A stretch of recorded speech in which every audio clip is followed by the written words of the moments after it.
అయితే మీరు స్టూడెంట్ వింగ్లో ఉన్నప్పుడే ఈ ఏబీవీపీ ఇటువైపు భావజాలంతో ఉన్నారా? ఏ భావజాలం వైపు మీరు మొగ్గు చూపారు? ఏబీపీ అండి. నేను ఒకటే ఒక వర్క్ చేశాను ఫస్ట్ ఏబీపీలో.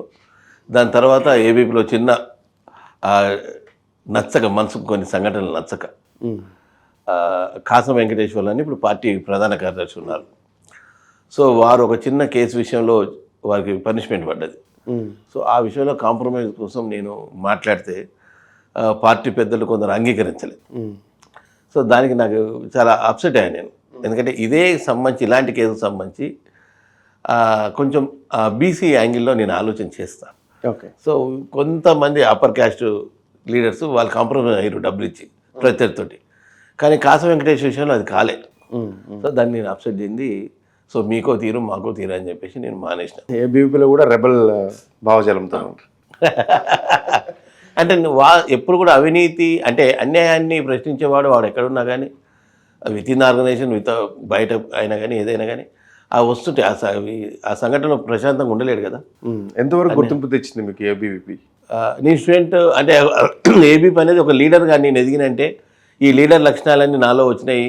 దాని ఒక సిస్టమేటిక్ అయిపోయి బర్త్ ఆఫ్ కోర్స్ నేను లీడర్షిప్ చేసినా చిన్నగా ఉన్నప్పుడు స్కూల్ లెవెల్ నుంచి చేసినా కానీ ఒక ఆర్గనైజేషన్ ఏ విధంగా నడపాలి, ఒక సిస్టమ్ని ఏ విధంగా ఒక పబ్లిక్ మీటింగ్స్ కావచ్చు, ఒక గ్యాదరింగ్స్ కావచ్చు, ఒక సిస్టమ్ని ఏ విధంగా ముందు తీసుకోవాలి.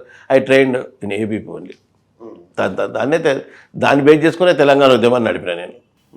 తెలంగాణ ఉద్యమంలో కూడా కేసీఆర్తో పనిచేసి మొదటి విద్యార్థి స్టూడెంట్ నేను పార్టీ ఫౌండర్ మెంబర్ నేను కేసీఆర్తో పాటు టీఆర్ఎస్కి.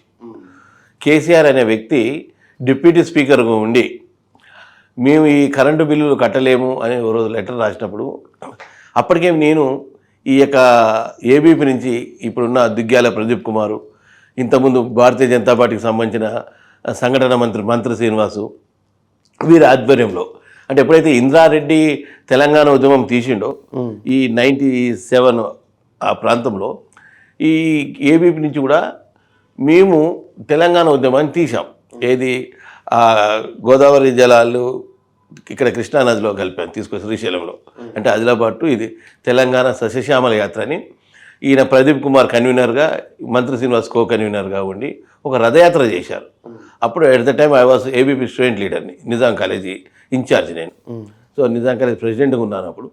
కాబట్టి ఆ టైంలో నేను ఈ ర్యాలీలో పార్టిసిపేట్ చేశాను. అప్పుడు ఈ తెలంగాణ భావజాలం నాకు వంటబట్టింది.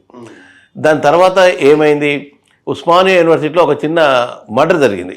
బయట వ్యక్తి ఒక ఉర్సుకు సంబంధించిన ఒక హిందూ ముస్లిం లాగా మన యొక్క ఆర్ట్స్ కాలేజ్ దగ్గర హిందువుల అమ్మాయిని ఈ ముస్లిం యువత చార్మినార్కి సంబంధించిన యువత కామెంట్ చేసుకుంటూ పోతే వారిని ఇది ఉస్మానియా యూనివర్సిటీ, ఇది మీ ఓల్డ్ సిటీ కాదని కొంత పిల్లలు వ్యతిరేకి అడిగితే వాళ్ళని కొట్టిరు బాగా. సో హైదరాబాద్ నుంచి ఓల్డ్ సిటీ నుంచి ముస్లిం యువకులంతా వచ్చి ఉస్మానియా యూనివర్సిటీలో ఉన్న విద్యార్థులను కొడుతున్నారు అని ఒక పెద్ద ప్రచారం అయితే అన్ని హాస్టల్లోకి వెళ్ళి ఏ దొరికితే తీసుకొచ్చి దొరికిన వాళ్ళ కొట్టారు. అందులో సందర్భం అంటే అనామకుడు ఒక అతను పాపం ఉర్సు తీసుకుపోయి దర్శనం చేసుకొని తన చిన్న స్కూటీ మీద వస్తుడు, ఆయన కూడా దెబ్బ పడ్డది. అట్టుంది, ఎవరు కొట్టిరో తెలియదు. ఆయన చనిపోయాడు. ఆయన చనిపోతే ఎక్కడో యాత్రలో